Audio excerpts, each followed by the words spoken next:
What is the great controversy theme, and why is it so important for the Christian church today? I believe the answer to these questions can be found looking at our past. Welcome to a special episode of Protest and Liberty Today, where we continue to look at Reformation beliefs as I've discussed them in my recent book, The Reformation and the Remnant. And now we're going to look at Chapter 2 on the Great Controversy. What is the Great Controversy, and why is it relevant today?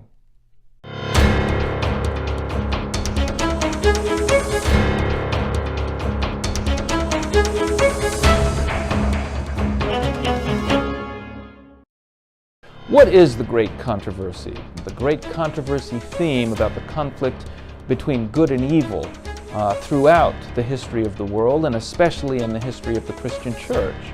The story begins often with a fellow called Jacob Arminius. Arminius was concerned about viewing God not just or even primarily as all-powerful, but as all good and loving. He was concerned about the character of God. Now, Arminius had a colleague who was a lawyer by the name of Hugo Grotius. In fact, I first heard about him at law school, very famous father of international law. The Hugo Grotius Society is the International Law Society today. And he took Arminius's ideas about this moral God and the free will of humanity, and he created something called the moral government of God. And I would say to you that this was the foundation for the Great Controversy theme. It envisioned God not just as a single deity, all-powerful, but as a ruler of an interstellar government. And it helped explain some difficult conundrums in Christian belief, including a central one of why did Christ have to die? Many theologians before Arminius and Grotius had wondered this, and they talked about God's honor and God's justice, that his honor would be impaired, that he would be offended.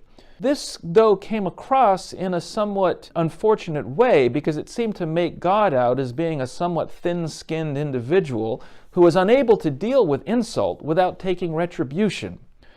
As a young child, if my sister did something to offend me and apologized, then I was expected to graciously accept her apology. I couldn't penalize her or make her pay a punishment. I was expected to freely forgive. Why can't God do the same?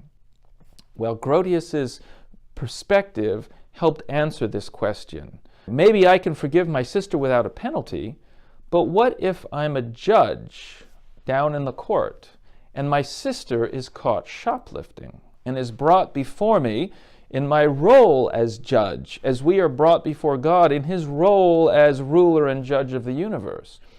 If I say, oh, you're my sister, I'm going to let you off, then what happens to the next person who comes before the court and is caught shoplifting? Do they have an argument to make that I can't just let my sister off with no penalty and throw the law at them, or I am being unfair and inconsistent?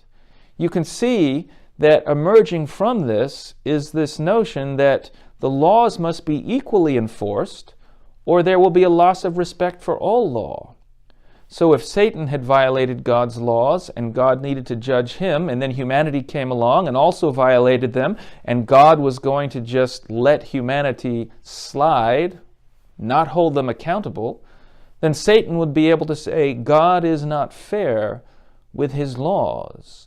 This became known as the moral government view of the atonement, which is not the same thing as the moral influence theory of the atonement, which believes that God only dies to show his goodness, but is not standing in the place as a substitute for the sinner.